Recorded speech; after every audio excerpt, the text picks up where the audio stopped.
അപ്പോൾ ഈ ഒരു വീഡിയോയിലൂടെ നമ്മൾ നോക്കാൻ പോകുന്നതെന്ന് പറയുമ്പോഴത്തേക്കും നമ്മളിന്നൊരു PC അസംബിൾ ചെയ്യാൻ പോവുകയാണ്. അതായത് നമുക്ക് തൽക്കാലത്തേക്ക് ഒരു ബോർഡ് വാങ്ങിച്ചിട്ടുണ്ട്. എൻ്റെ കഴിഞ്ഞ വീഡിയോയിൽ ഞാൻ പറഞ്ഞിരുന്നത് എൻ്റെ ബോർഡ് കംപ്ലൈൻ്റ് ആയിരുന്നു. അപ്പോൾ അത്രയും ദിവസം റിട്ടേൺ പോയിട്ട് പറഞ്ഞാൽ നമുക്ക് വീഡിയോ ഇടാതിരിക്കാൻ പറ്റത്തില്ല. സോ ഒരു ബോർഡ് നമ്മൾ സെറ്റ് ചെയ്തിട്ടുണ്ട്. അപ്പോൾ ഫുള്ള് ബോർഡ് മാറ്റുന്നതെന്ന് പറഞ്ഞു കഴിഞ്ഞാൽ കംപ്ലീറ്റ് PC അസംബ്ലിംഗ് ആണ്. സോ നമ്മൾ ഇന്നത്തെ ഈ ഒരു വീഡിയോയിലൂടെ അതാണ് ചെയ്യാൻ പോകുന്നത്. അപ്പം PC ഒക്കെ അസംബ്ലി അറിഞ്ഞൂടാത്ത ആളുകൾക്ക് തീർച്ചയായിട്ടും യൂസ്ഫുൾ ആവും. ഞാനും ഇപ്പം ആർക്കും എല്ലാവരും വീഡിയോയും അതും ആളുകളെയൊക്കെ കണ്ടു പഠിക്കുന്നവരാണ്. സോ എങ്ങനെയാണ് ഒരു വളരെ സിമ്പിളായിട്ട് ഒരു ഗെയിമിംഗ് PC സാധാ PC അസംബിൾ ചെയ്യാനാണ് നമ്മൾ ഇന്നത്തെ ഈ ഒരു വീഡിയോയിലൂടെ നോക്കാൻ പോകുന്നത്. എല്ലാ സ്റ്റെപ്സും നമ്മൾ ഇതിലിടുന്നുണ്ട്. കൂടുതലൊന്നും പറഞ്ഞ സമയം കളയുന്നില്ല, നമുക്ക് നേരെ വീഡിയോയിലോട്ട്. അപ്പോൾ ഇതാണ് നമുക്ക് കിട്ടിയ ബോർഡ് എന്ന് പറയുന്നത്. ഇത് ആൻറ്റി സ്റ്റാറ്റിക് പാക്കിംഗ് ആണ്. അതായത് സ്റ്റാറ്റിക് ചാർജ് കൊണ്ട് നമ്മുടെ കയ്യിലെ സ്റ്റാറ്റിക് ചാർജ് കൊണ്ട് ഈ ഒരു ബോർഡ് അടിച്ചു പോയിരിക്കാനാണ് അങ്ങനത്തെ പാക്കിങ് വരുന്നത്. ആദ്യം നമ്മൾ ഇതുപോലെ സ്പോഞ്ചിൻ്റെ എന്തിൻ്റെയും പുറത്ത് നമ്മുടെ ബോർഡ് വെക്കുക. അപ്പോൾ അതിൻ്റെ അടിയിലായിട്ട് നമുക്കൊരു ഷീൽഡ് വരും. ഈ ഒരു ഷീൽഡ് എന്ന് പറയുന്നത് നമ്മുടെ പ്രൊസസ്സറിൻ്റെ ഫാന് ഫിറ്റ് ചെയ്യാനുള്ള ഷീൽഡാണ്. അതായത് നമ്മുടെ ആ ഒരു ഫാന് ഈ ഒരു ബോർഡിലല്ലാതെ ഈ ഒരു ഷീൽഡിൽ നല്ല ഫിക്സ് ആയിട്ടിരിക്കാൻ വേണ്ടിയിട്ടാണ് ഷീൽഡ് വയ്ക്കുന്നത്. അപ്പോൾ ഈ ഒരു ഷീൽഡ് ഇല്ലാതെ നമ്മൾ സ്ക്രൂ ടൈറ്റ് ആയി കഴിഞ്ഞാൽ ടൈറ്റ് ആവത്തില്ല. അത് മാത്രമല്ല നമ്മുടെ ബോർഡ് ഡാമേജ് ആവും. സോ ഈ ഒരു ഷീൽഡ് ആദ്യം നമ്മൾ ഇതിൻ്റെ അടിയിലോട്ട് ഇങ്ങനെ വയ്ക്കുക. സ്ക്രൂസൊക്കെ കറക്റ്റ് ആയിരിക്കും.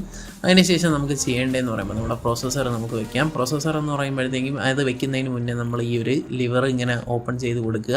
അപ്പോൾ ഇതെന്ന് പറയുന്ന റൈസൺ 53500 പ്രൊസസ്സറാണ്. എൻ്റെ കയ്യിലിരുന്ന പ്രൊസസ്സർ തന്നെയാണ്.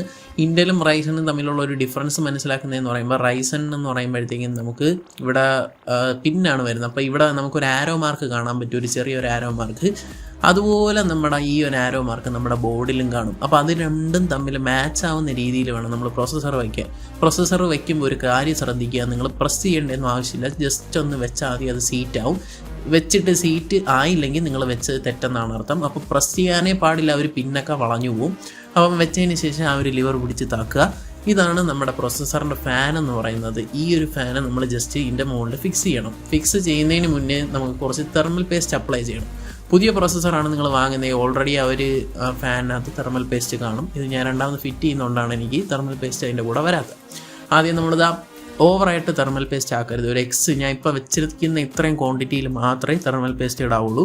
ഇത്രയും ക്വാണ്ടിറ്റിയിൽ തെർമൽ പേസ്റ്റ് ഇട്ടതിന് ശേഷം നമ്മുടെ ഫാന് AMDയുടെ ഫാനാണ് നിങ്ങൾ വെക്കുന്നതെങ്കിൽ, അതായത് റൈസൻ്റെ ആണെങ്കിൽ നമ്മുടെ ഈ ഒരു അതായത് ബോർഡിൻ്റെ ലെഫ്റ്റ് സൈഡിലോട്ട് AMD എന്ന് കാണിക്കുന്ന ആ ഒരു രീതിയിൽ വേണം നമ്മുടെ ഫാൻ വെക്കാൻ. പൊസിഷൻ അതാണ്, നിങ്ങൾക്ക് തോന്നിയതുപോലെ ഫാന് വെക്കാൻ പാടില്ല. അപ്പോൾ ഇതാണ് ഇതിൻ്റെ പൊസിഷൻ എന്ന് പറയുന്നത്. AMD നിങ്ങൾക്ക് ഇവിടെ കാണാൻ പറ്റും ആ ഒരു പൊസിഷൻ എങ്ങനെയാണെന്ന്.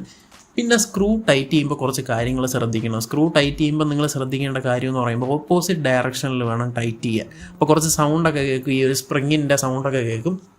അപ്പോൾ അതൊന്നും കാര്യമാക്കണ്ട, ജസ്റ്റ് ഓപ്പോസിറ്റ് ഡയറക്ഷനിൽ ടൈറ്റ് ചെയ്യുക. അത്യാവശ്യം നന്നായിട്ട് ടൈറ്റ് ചെയ്യുക, ഓവറായിട്ട് ടൈറ്റ് ചെയ്യരുത്. എന്തൊരു സാധനമാണെങ്കിലും ഓവറായിട്ട് ടൈറ്റ് ചെയ്യാൻ പാടില്ല. സോ ജസ്റ്റ് രണ്ട് സൈഡിലും നമ്മൾ ഓപ്പോസിറ്റ് ഡയറക്ഷനിൽ നമ്മൾ സ്ക്രൂ ടൈറ്റ് ചെയ്യേണ്ടതാണ്.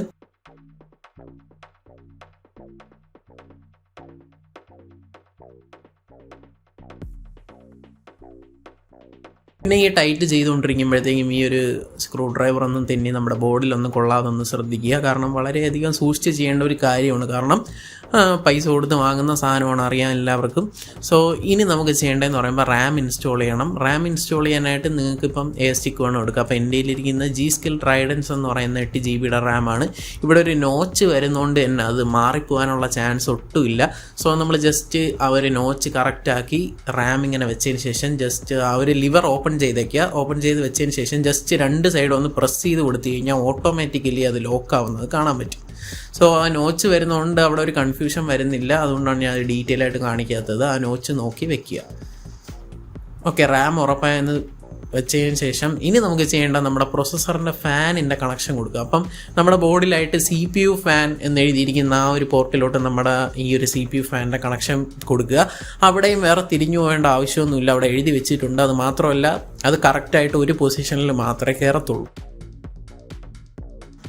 പിന്നെ നമ്മുടെ ആ ഒരു വയർ ഒതുക്കി വയ്ക്കുക, ഒരു ഫാനിൻ്റെ ഇടയിൽ തട്ടാതിരിക്കാൻ വേണ്ടി. ഇപ്പം നമ്മുടെ ക്യാബിനറ്റ് എല്ലാം റെഡി ആയിട്ടുണ്ട്. അപ്പം നമ്മുടെ ക്യാബിനറ്റിലോട്ട് ബോർഡ് വയ്ക്കുന്നതിന് മുന്നേ ഇതേപോലെ ഒരു ഷീൽഡ് നമുക്ക് ബോർഡിൻ്റെ കൂടെ കിട്ടും. അത് അവിടെ പ്ലേസ് ചെയ്യുക. പ്ലേസ് ചെയ്യുന്നത് എങ്ങനെയെന്ന് ചോദിച്ചു കഴിഞ്ഞാൽ ജസ്റ്റ് ഇങ്ങനെ വെച്ചതിന് ശേഷം 4 സൈഡിലും 4 കോർണറിലും ജസ്റ്റ് ഒന്ന് തട്ടി കൊടുത്താൽ മതി. അത് ടൈറ്റ് ആവും ഓട്ടോമാറ്റിക്കലി, സ്ക്രൂ ഒന്നുമില്ല. സോ നമ്മുടെ ബോർഡ് ഇതിനകത്ത് വെക്കുന്നതിന് മുന്നേ നിങ്ങളൊരു കാര്യം ശ്രദ്ധിക്കുക, ഒരു സ്ക്രൂ അടിയിൽ നിന്ന് വരുന്നുണ്ട്. അതായത് ഈ ഒരു ബോർഡും ക്യാബിനറ്റും തമ്മിൽ ഒരു കോൺടാക്റ്റും വരാൻ പാടില്ല. അങ്ങനെ വന്നു കഴിഞ്ഞാൽ ബോർഡ് അടിച്ചു പോകും. സോ ബോർഡിൽ നമ്മുടെ ക്യാബിനറ്റിൽ നിന്ന് കുറച്ചൊന്ന് പൊങ്ങി നിൽക്കാൻ വേണ്ടി ഒരു ബുഷ് പോലത്തെ ഒരു സംഭവം ഉണ്ട്, അത് ഇട്ടെന്ന് ഉറപ്പ് വരുത്തുക. നമ്മുടെ ക്യാബിനറ്റിൻ്റെ പേപ്പർ വായിച്ച് നോക്കിയാൽ അത് മനസ്സിലാവും. ആ ഒരു ബുഷ് കറക്റ്റായിട്ട് ഇട്ടെന്ന് ഉറപ്പ് വരുത്തിയതിന് ശേഷം നിങ്ങളുടെ ബോർഡിനനുസരിച്ച്, നിങ്ങളുടെ ബോർഡിൻ്റെ സ്ക്രൂവിനനുസരിച്ച് ചെക്ക് ചെയ്യുക. എന്നിട്ട് കറക്റ്റായിട്ട് വെക്കുക. അത് കഴിഞ്ഞ് സ്ക്രൂ ടൈറ്റ് ചെയ്ത് കൊടുക്കുക. അതായത് നമ്മുടെ ആ ഒരു ബോർഡിൻ്റെയും ക്യാബിൻ്റെയും സ്ക്രൂ ടൈറ്റ് ചെയ്ത് കൊടുക്കുക. ആ ഒരു തമ്മിലുള്ള കണക്ഷനിലുള്ള സ്ക്രൂ ടൈറ്റ് ചെയ്ത് കൊടുക്കുക. അപ്പം ക്യാബിനറ്റിൽ നിന്നും കുറച്ച് പൊങ്ങിയായിരിക്കും എപ്പോഴും ബോർഡ് ഇരിക്കുന്നത്. ചേർന്നിരുന്ന് കഴിഞ്ഞാൽ അത് കണക്ഷൻ ഷോർട്ട് ആവാനുള്ള ചാൻസ് ഉണ്ട്. സോ പൊങ്ങിയായിരിക്കും എപ്പോഴും ഇരിക്കുന്നത്. ആ ഒരു ബുഷ് വെച്ച് കറക്റ്റായിട്ട് പൊക്കി വയ്ക്കുക. അപ്പം ബോർഡ് ടൈറ്റ് ചെയ്യുമ്പോൾ ശ്രദ്ധിക്കേണ്ടതെന്ന് പറയുമ്പോൾ സ്ക്രൂ ഓവർ ടൈറ്റ് ചെയ്യാൻ പാടില്ല. കാരണം ബോർഡോട് കൂടിയാണ് ടൈറ്റ് ആവുന്നത്. സോ ഓവർ ടൈറ്റ് ചെയ്യേണ്ട ആവശ്യമില്ല, ജസ്റ്റ് ഒന്ന് ടൈറ്റ് ചെയ്താൽ മതി. ഇനി നമുക്ക് ചെയ്യേണ്ടതെന്ന് പറയുമ്പോൾ കണക്ഷനാണ്. ഇതാണ് ബോർഡിൻ്റെ മെയിൻ കണക്ഷൻ എന്ന് പറയുമ്പോൾ, പവർ കണക്ഷൻ എന്ന് പറയുമ്പോൾ ഇത്രയും വലിയ വയർ വരുന്ന ഒരേ ഒരു കണക്ഷനെ SMPSC നിന്ന് വരത്തുള്ളൂ. സോ ആ ഒരു കണക്ഷൻ ജസ്റ്റ് നമ്മൾ ആ ഒരു സൈഡിലായിട്ട് വരുന്ന ഒരു പവർ പോയിന്റിൽ കൊടുക്കുക. അപ്പോഴത്തേക്ക് ഇതിലും വേറെ കൺഫ്യൂഷൻ വരാനില്ല. അതിൽ എഴുതിയും വെച്ചിട്ടുണ്ട്. അത് മാത്രമല്ല, ഇത് ഒരു സൈഡ് മാത്രമേ ഈ ഒരു കേബിൾ കയറത്തുള്ളൂ. ഇനി നമുക്ക് ചെയ്യേണ്ട പ്രോസസ്സറിൻ്റെ കണക്ഷനാണ്. CPU എന്നെഴുതിയിരിക്കുന്ന പവർ കോഡ് നമ്മുടെ SMPSC എടുത്തതിന് ശേഷം എല്ലാ ബോർഡിലും ലെഫ്റ്റ് സൈഡ് മേളിലായിട്ടായിരിക്കും CPUവിൻ്റെ പവർ വരുന്നത്. അത് ജസ്റ്റ് ഒന്ന് കൊടുക്കുക. അപ്പോൾ ഈ ഒരു 2 കണക്ഷൻ കൊടുത്താൽ തന്നെ നമ്മുടെ സിസ്റ്റം ബൂട്ടപ്പ് ആവും.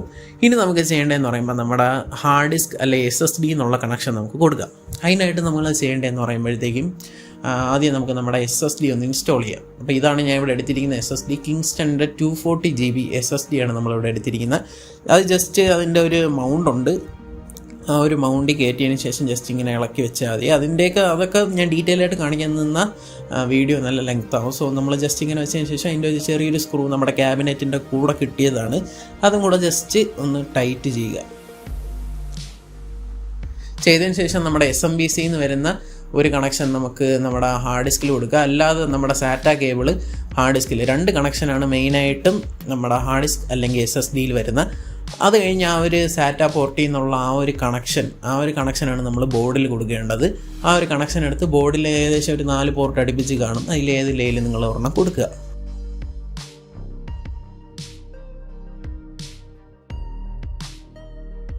ഇനി നമുക്ക് ചെയ്യേണ്ടതെന്ന് പറയുമ്പോൾ ഈ മഴവിൽ കളറിലിരിക്കുന്ന ഈ ഒരു സംഭവം എന്ന് പറയുമ്പോൾ ഇത് ഓഡിയോൻ്റെയാണ്. അതായത് നമ്മുടെ ക്യാബിനറ്റിലുള്ള ഓഡിയോൻ്റെയാണ്. ആ ഓഡിയോ എന്ന് എഴുതിയിരിക്കുന്ന ഭാഗത്തോട്ട് നമ്മുടെ ഇത് കൊടുക്കുക. ബോർഡിൽ തന്നെ ഓൾറെഡി എഴുതിയിട്ടുണ്ട് ഏതാണ് ഓഡിയോൻ്റെ പിന്നെ ഏതാണ് ക്യാബിൻ്റെ പിന്നെ. സോ ഓഡിയോ എന്ന് എഴുതിയിരിക്കുന്ന ആ ഭാഗത്തോട്ട് ആ ഒരു പിന്ന് കൊടുക്കുക. പിന്നെ വരുന്ന USB 3.0 ആണ് നിങ്ങളുടെ. പിന്നെ വരുന്ന USB 3.0 ആണ്. അത് ജസ്റ്റ് ഒന്ന് കണക്ട് ചെയ്ത് കൊടുക്കുക. അതിൻ്റെയും വേറെ കൺഫ്യൂഷനൊന്നുമില്ല. USB 3.0 എന്ന് നമ്മുടെ ബോർഡിൽ എഴുതിയിട്ടുണ്ട്. കുറച്ച് വലിയ കണക്ഷനാണ്, അത് മാറിപ്പോകാനുള്ള ചാൻസ് ഇല്ല. പിന്നെ വരുന്നതെന്ന് പറയുമ്പോൾ നമ്മുടെ ക്യാബിനറ്റിലുള്ള USB കണക്ഷൻസാണ്. അതിൻ്റെ ആയിട്ട് വീണ്ടും ഒരു മഴവിൽ കളറിൽ ഒരു പിന്ന് വരുന്നുണ്ട്. അത് നമ്മുടെ ബോർഡിൽ തന്നെ എഴുതിയിട്ടുണ്ട്. USB എന്ന് എഴുതിയിട്ടുണ്ട്. USB 1, USB 2, USB 3 എന്ന് എഴുതിയിട്ടുണ്ട്. അത് ജസ്റ്റ് ഏതിലാണോ അത് കൊടുക്കുക. നിങ്ങൾക്ക് ഇഷ്ടമുള്ള ഏതിലായിരുന്നാലും കൊടുത്താൽ മതി. അപ്പോൾ അതിലും മാറിപ്പോയുള്ള ചാൻസ് ഇല്ല. അത് കറക്റ്റായിട്ടേ കയറത്തുള്ളൂ. അപ്പം വളരെ സിമ്പിളായിട്ട് നിങ്ങൾക്ക് ചെയ്യാവുന്നേ ഉള്ളൂ. അപ്പോൾ ഈ ബാക്കി വരുന്നതെന്ന് പറയുമ്പോൾ നമ്മുടെ പവർ അതായത് നമ്മുടെ സിസ്റ്റം ഓണാക്കേണ്ട ബട്ടൻ്റെ കണക്ഷനാണ് വരുന്നത്. അത് അതിൽ എഴുതിയിട്ടുണ്ട്. അപ്പോൾ ക്യാബിനറ്റിൽ നിന്ന് വരുന്ന ആ ഒരു കണക്ഷൻ ജസ്റ്റ് നമ്മുടെ ബോർഡിലോട്ട് കൊടുക്കുക. പിന്നെ വരുന്നതെന്ന് പറയുമ്പോൾ നമ്മുടെ കാർഡാണ്. അപ്പം നമ്മുടെ ഗ്രാഫിക്സ് കാർഡ് വയ്ക്കുമ്പോഴത്തേക്കും നമ്മുടെ റാം വെച്ച അതേ സംഭവം തന്നെയാണ്. ജസ്റ്റ് വെച്ചതിന് ശേഷം ഗ്രാഫിക്സ് കാർഡ് എപ്പോഴും പ്ലേസ് ചെയ്യുമ്പം ഫാൻ അടിയിൽ വരുന്ന രീതിയിൽ വേണം പ്ലേസ് ചെയ്യാം. ഓക്കെ, ജസ്റ്റ് വെച്ചതിന് ശേഷം നമ്മൾ ജസ്റ്റ് ഒന്ന് പ്രസ് ചെയ്ത് കൊടുത്തു കഴിഞ്ഞാൽ ഓട്ടോമാറ്റിക്കലി ലോക്കാവും. ലോക്കായി കഴിഞ്ഞ് ഉടനെ നമ്മൾ PC ചരിച്ചിട്ട് അതിൻ്റെ കാർഡ് ഒടിഞ്ഞു പോകും. സോ നിങ്ങൾ ചെയ്യേണ്ടതെന്ന് പറയുമ്പോൾ സൈഡിലായിട്ട് സ്ക്രൂസ് ഉണ്ട്. സ്ക്രൂസ് ഒന്ന് മൗണ്ട് ചെയ്യുക. നമ്മുടെ ഈ ഒരു ഗ്രാഫിക്സ് കാർഡ് ക്യാബിനറ്റുമായിട്ട് ഒന്ന് മൗണ്ട് ചെയ്യാനുള്ള സ്ക്രൂസ് ഉണ്ട്. 2 സ്ക്രൂസാണ് വരുന്നത്.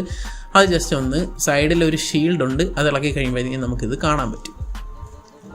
നമുക്കിവിടെ കാണാൻ പറ്റിയ 2 സ്ക്രൂ ആണ് വരുന്നത്. ആ 2 സ്ക്രൂ ജസ്റ്റ് ടൈറ്റ് ചെയ്യുക. ഇപ്പോഴത്തേക്കും നമ്മുടെ ഗ്രാഫിക്സ് കാർഡ് അനങ്ങാതെ അവിടെ ഇരുന്നോളൂ.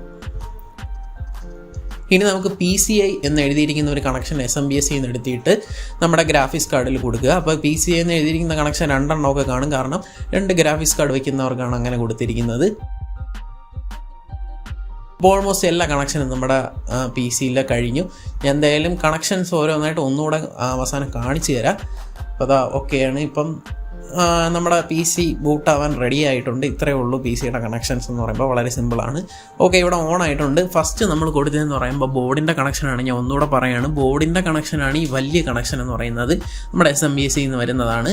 പിന്നെ നമുക്ക് വരുന്ന മെയിൻ കണക്ഷൻ എന്ന് പറയുമ്പോൾ നമ്മുടെ പ്രോസസ്സറിൻ്റെ പവർ കണക്ഷനാണ്. അത് ഇവിടെ നിങ്ങൾക്ക് ഇവിടെ കാണാൻ പറ്റും, ഞാൻ കൊടുത്തിരിക്കുന്നത്. അപ്പോൾ ഓരോ ബോർഡിൽ ഓരോന്നായിരിക്കും, ചിലയിടത്ത് 8 പിന്നായിരിക്കും, ചിലയിടത്ത് 4 പിന്നായിരിക്കും. 8 പിന്നാണെങ്കിൽ 8 എണ്ണം കൊടുക്കുക, 4 പിന്നാണെങ്കിൽ 4 എണ്ണം കൊടുത്താൽ മതി. ഈ ബിഗിനേഴ്സ് ആയിട്ടുള്ള ബോർഡിനൊക്കെ 4 പിന്നേ വരത്തുള്ളൂ. സോ ഞാൻ ഇവിടെ ബോർഡ് മാറ്റിയിട്ടുണ്ട്, കാരണം മറ്റേ ബോർഡ് കംപ്ലൈൻ്റ് ആയതുകൊണ്ട് ഈ ഒരു ബോർഡ് മാറ്റിയിട്ടുണ്ട്. ഇത് ആസ്റോക്കിൻ്റെ ബോർഡാണ്, ആദ്യം വെച്ചിരുന്ന ഗിഗാബൈറ്റിൻ്റെ ബോർഡാണ്. സോ ഇവിടെ നമുക്ക് പ്രോസസ്സറിൻ്റെ ഫാനിൻ്റെ കണക്ഷനാണ് ആ സൈഡിൽ കണ്ടത്. പിന്നെ നമുക്ക് മെയിനായിട്ട് ഞാൻ ഒരു കാര്യം വിട്ടുപോയെന്ന് പറയുമ്പോൾ, ക്യാബിനറ്റിൽ നിങ്ങൾക്ക് ഫാൻ ഉണ്ടെങ്കിൽ ആ ഒരു ക്യാബിനറ്റിൽ നിന്ന് വരുന്ന ആ ഒരു കണക്ഷൻ നിങ്ങളെടുത്ത് കൊടുക്കേണ്ടത് എവിടെയെന്ന് ചോദിക്കുമ്പോൾ നമ്മുടെ ബോർഡിൽ തന്നെ കേസ് ഫാൻ എന്ന് പറഞ്ഞ് എഴുതിയിട്ടുണ്ടായിരിക്കും, അവിടെയാണ് നിങ്ങളിവിടെ കൊടുക്കേണ്ടത്. ഓക്കെ, അപ്പോൾ എത്ര ഫാൻ ഉണ്ടെങ്കിലും അത് കറങ്ങിക്കോളൂ, ഒറ്റ പോർട്ടേ ഉള്ളൂ, അതുകൊണ്ട് വേറെ കൺഫ്യൂഷൻ ഒന്നുമില്ല. കേസ് ഫാൻ എന്ന് എഴുതിയിരിക്കുന്ന ആ ഒരു പോർട്ട് ഞാൻ ഇവിടെ കൊടുത്തിരിക്കുന്നത് നിങ്ങൾക്ക് ഇവിടെ കാണാൻ പറ്റും, അവിടെ കൊടുക്കുക. പിന്നെ വരുന്ന കണക്ഷൻ എന്ന് പറയുമ്പോൾ താഴെയായിട്ട് നമുക്ക് ഓഡിയോയുടെ കണക്ഷനുണ്ട്, ഗ്രാഫിക്സ് കാർഡിൻ്റെ താഴെയായിട്ട് ഓഡിയോയുടെ കണക്ഷൻ ഉണ്ട്. ഇത് ഗ്രാഫിക്സ് കാർഡിൻ്റെ കണക്ഷനാണ്, PCI എന്ന് എഴുതിയിരിക്കുന്ന ആ ഒരു കണക്ഷൻ ഗ്രാഫിക്സ് കാർഡിനാണ് കൊടുക്കേണ്ടത്. പിന്നെ ഇവിടെ നമ്മുടെ ഓഡിയോ കണക്ഷൻ നമുക്കിവിടെ കാണാൻ പറ്റും. പിന്നെ താഴെയായിട്ട് നമ്മുടെ ക്യാബിനറ്റിൻ്റെ നമ്മുടെ ഈ ഒരു സിസ്റ്റം നമ്മൾ ഓണാക്കുന്ന ബട്ടണിൻ്റെ പവറിൻ്റെ കണക്ഷൻ, അങ്ങനെ കുറച്ച് 2-3 കണക്ഷനുണ്ട്. LED-യുടെ കണക്ഷൻ. അപ്പം അത് നമ്മൾ ബോർഡിൽ തന്നെ എഴുതിയിട്ടുണ്ട്, അതിനനുസരിച്ച് വായിച്ചിട്ട് കൊടുക്കുക. പോസിറ്റീവ് നെഗറ്റീവ് അതിലുണ്ട്, അത് ബോർഡിൽ തന്നെ എഴുതിയിട്ടുണ്ട്, നമ്മുടെ ആ ഒരു പിന്നിലും എഴുതിയിട്ടുണ്ട്. അപ്പോൾ കറക്റ്റായിട്ട് നമുക്ക് മാറിപ്പോവാതെ കൊടുക്കാൻ പറ്റും. അവിടെ നിന്ന് വരുന്ന ആ ഒരു കണക്ഷനാണ് നമ്മളിവിടെ കൊടുത്തേക്കുന്നത്. അപ്പോൾ ഇത്ര തന്നെയാണ്, വേറെ ഒന്നുമില്ല, വളരെ സിമ്പിളാണ് അസംബ്ലിങ് എന്ന് പറയുന്നത്. പിന്നെ നമ്മുടെ USB 3.0 ഇവിടെയാണ് വരുന്നത് ഈ ഒരു ബോർഡിൽ. അപ്പോൾ ഇത്ര തന്നെയാണ്. ഇനി നമുക്ക് ബൂട്ടപ്പ് ചെയ്യാൻ വേണ്ടി വേറെ ഒന്നുമില്ല, ഇതാണ് ബാക്കിലെ കണക്ഷൻ, സിമ്പിളാണ്.